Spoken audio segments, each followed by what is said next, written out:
Welcome to Moments of Madness, Sonic Adventure 2, a series where I go over popular video games and talk about every single infuriating addition to the game in agonizing detail.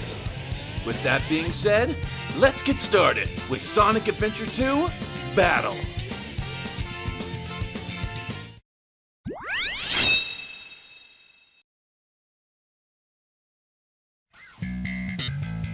Sonic Adventure 2 is among one of my favorite games of all time. It's a game with a lot of diversity among its playable characters, and they all bring a unique and fun way to play the game. Each character felt polished to a high level, and every single one of them had their own kick-ass, personalized sound for their customized stage music. From grunge to rap, this game had it all, and it was all amazing. With that being said, the standout characters to me that I loved, and I'm sure that most everyone else who played the game loved, were Sonic and Shadow, the speed characters. It finally happened. Sonic felt good to play in 3D. The controls were tight, the animations were great, and overall it just felt satisfying to play. Something that many of Sonic's later games would struggle to achieve to a similar level. But the problem was, only a third of the game was allocated to these speed stages. And I mean, it's fine that the levels are evenly distributed among the characters, and maybe I'm just being greedy here, but I would love having more stages to roll around at the speed of sound. Now, with all these great things I've been saying about it, you might think this was a perfect game, but oh no. This game had its flaws, and they were many. With that being said, let's really dive into the dirty side of this game.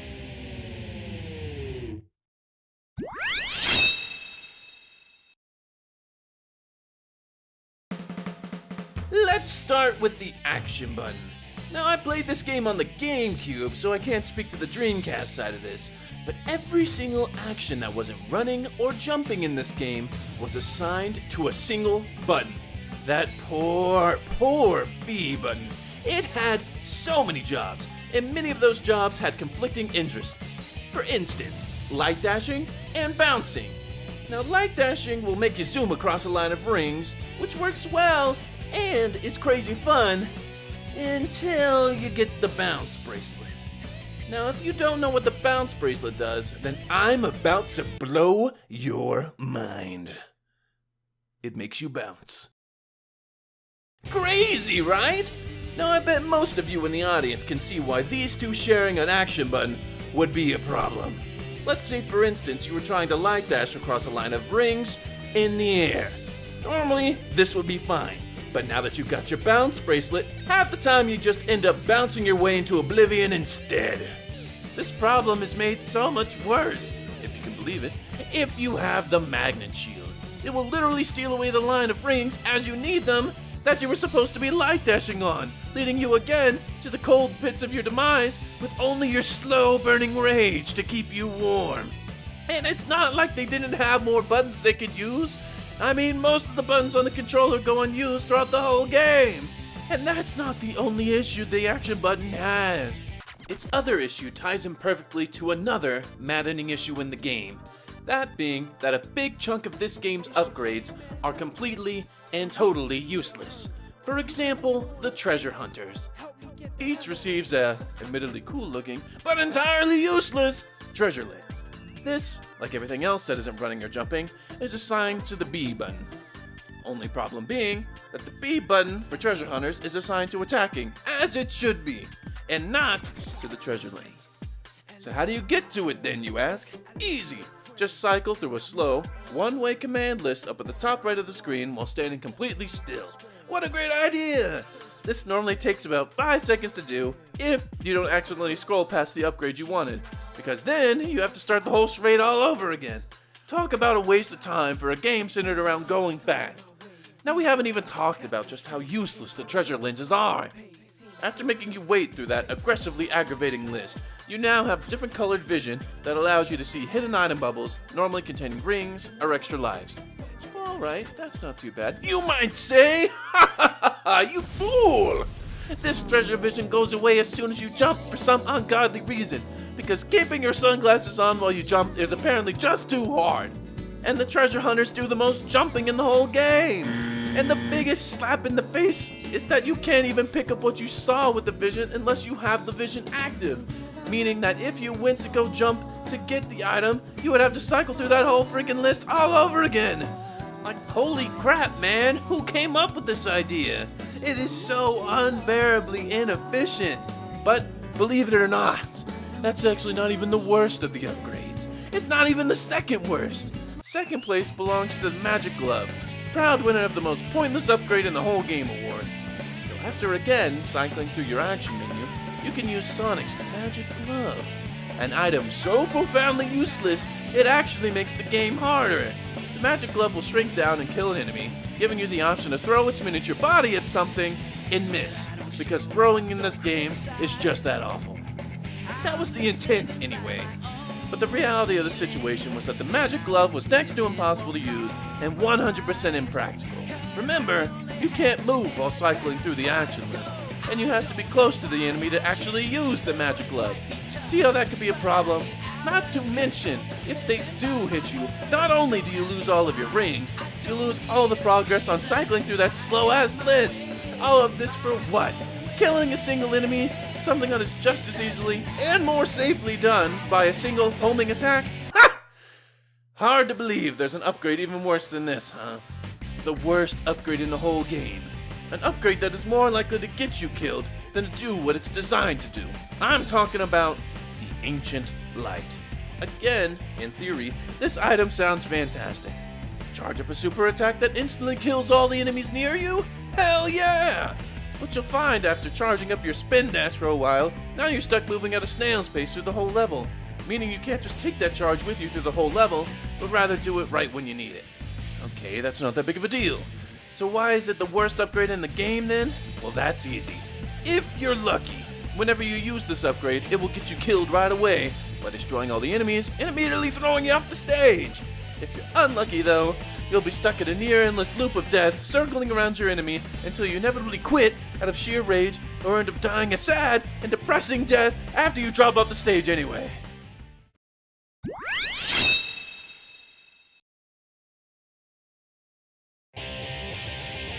Sonic Adventure 2 has some really well-designed and memorable stages.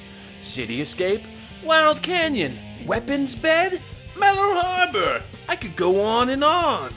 Although pretty much all of the speed stages suffered from one glaring flaw or another in their design that usually ended up with a hedgehog careening off the side of the stage to the faint sound of a distant "yeah." I blame the half-pipes, man. Those things are just not hedgehog-friendly. Now as for the enemies, all the stages had a fair selection of cool enemy types that were fun to beat up. You got your standing robot dude, you got your floating robot dude.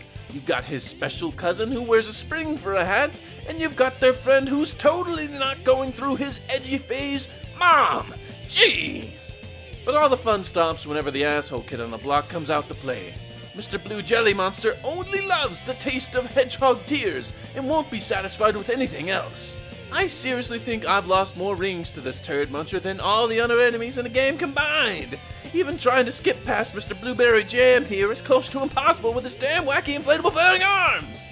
But somehow, through some gypsy magic, Mr. Blue Jelly Monster pales in comparison to the true enemy of the game. The one whose insatiable thirst for players' frustration has affected all of us. It could only be Omochow. Hi, I'm Omochow. Can it, Omochow? Why are you being such a bully? Because you never stop talking. I didn't do anything wrong. I'm leaving. Here, let me help you. So speaking of Chow, all the Chow missions in the stage select are horrible. The last thing I want to do in a game where you're designed to blast through the whole thing is search every nook and cranny of the stage looking for a freaking Chow. And most of the time you can't even find him until you found the, also hidden, Mystic Melody. So seeing as the Mystic Melody doesn't serve any other purpose in the game, I think it would be safe to say that it was literally only added just for the bonus Chow missions. What a dick move. But you know what's even worse than that? Stages that don't even use pointless upgrades because they made their own awful game mechanics. Oh yeah, I'm talking about the driving stages. While the vanilla missions where you just drive to the end and you're done are, dare I say, tolerable. You don't know true madness until you tried the mission where you can't touch any walls or any cars. And there's an ass load of cars! The only reason these missions were added was because Sonic Team wanted to feast their ears on the screams and cries of broken players. It's hard enough not touching any walls in these screaming metal death traps, but then I swear they added NPC cars to block all the tunnels and do anything in their NPC power to make sure your life was a living hell. I wasn't even old enough to drive, and I knew damn well what it was like to have road rage. And these suckers had a time limit, like a really hard time limit. But these stages were essentially optional, so they get a small pass at least. Oh, but all the time stages were not optional, my friends. Some gave you way too much time, so that it was next to impossible to run out of time, even if you were trying. I'm looking at you, Green Forest and White Jungle. Who the heck needs 10 minutes to get through a stage? I can literally walk through the stage and not even give a second thought to the time clock. But with that being said, however, I would rather have way too much time than barely any freaking time at all. 2 words: Security Hall. I hate you, Rouge. Eggman said we could have 15 minutes, but your cocky ass made sure we only had 5 on an insanely hard level. This crap took me so many tries as a kid. Days, weeks, and Christ help you if the Chaos Emerald you were looking for was stuck in a lock safe, because there goes 2 of your 5 precious minutes just getting that thing unlocked.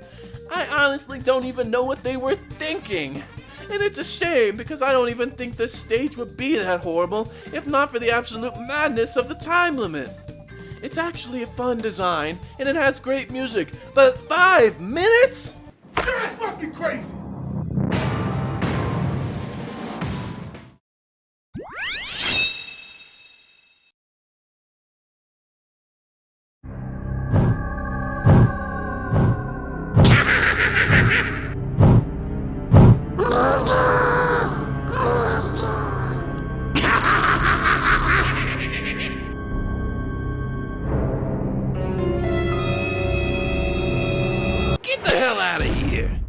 The bosses in Sonic Adventure 2 are bad. I'm sorry, but they're just the worst. They're creative and fun, but somehow they're still just the worst. Especially King Boom Boo? What kind of name is that? And why are you even in this game? If this sound doesn't flare up some hairs on the back of your neck, you've obviously never played this game. This boss fight with I'm just gonna call you Fred. The boss fight with Fred really sticks out like a sore thumb. If I were being nice, I would say that it's really unique. And if I were being an asshole, which we all know I'm gonna be the asshole, I would say this is a really dumb boss fight. You just run around in circles until he breathes fire? Why would a ghost breathe fire? And why would his little helper dude carry around the only way to beat him? You know, I just... whatever. Moving on. Aside from Fred, most of the boss fights in this game can be grouped into 2 categories. The ones where you fight the government, man, or the ones where you just fight the other characters in the game. The only ones worth complaining about, though, are the second battles with the other characters in the game. Since when can Sonic summon the wind? Why can Knuckles summon lightning now? Where is that giant laser coming from? So not only do these not make any sense, they're a pain in the ass. If you're not already moving, you're toast. And if for some reason you're playing the multiplayer in this game, it's just GG, man. Do I even want to talk about the multiplayer? You know what? No.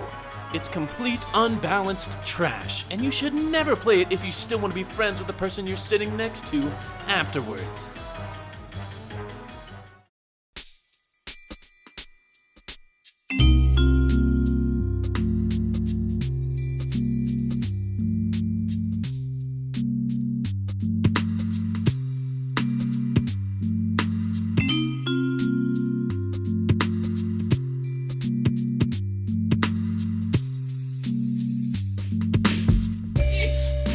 Time, BioLizard, you will be mine.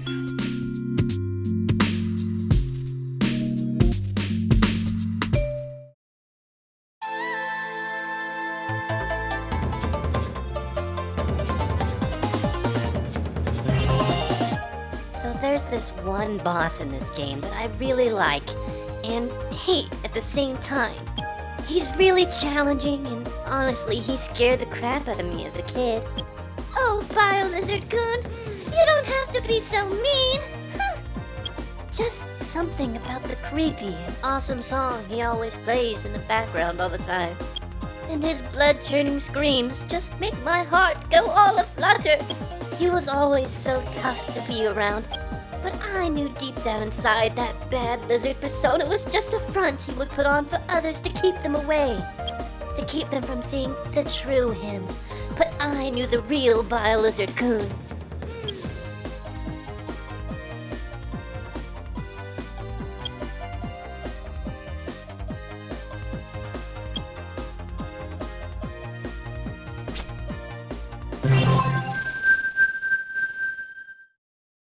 Wait, BioLizard-kun! I got you a present! But BioLizard-kun... But BioLizard-kun, can't you see I did it because I love you? You can't mean that, BioLizard-kun! BioLizard-kun! BioLizard-kun!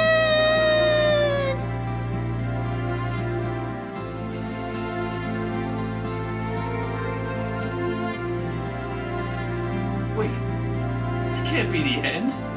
Me and BioLizard, we were supposed to be together forever. No! No! No!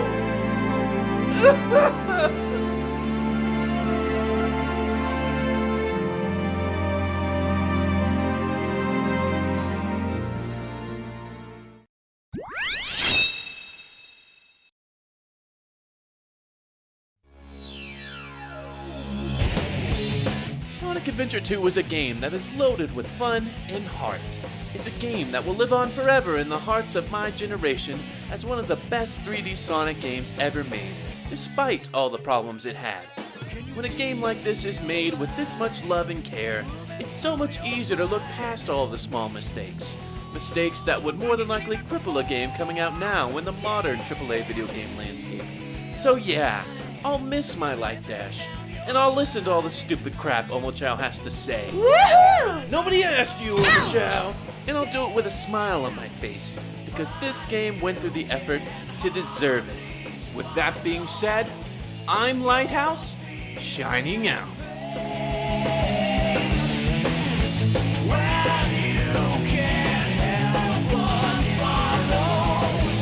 Hey guys, Lighthouse here. I'm trying a new style of video that I really feel connects with who I am as a content creator more. You won't see me making many more top 5s or any top whatever for that matter. I'm gonna try and make my videos more like this one here, where it's more like discussion based. So if you like this sort of video much better, make sure you give this video a thumbs up to let me know that I'm definitely doing what you guys love. And as of this video, I only have 12 subscribers, so literally every single one counts. If you subscribe, I'm definitely gonna notice, and it would mean the world to me. But enough of all this housekeeping. I'll catch you guys in the next video. Peace!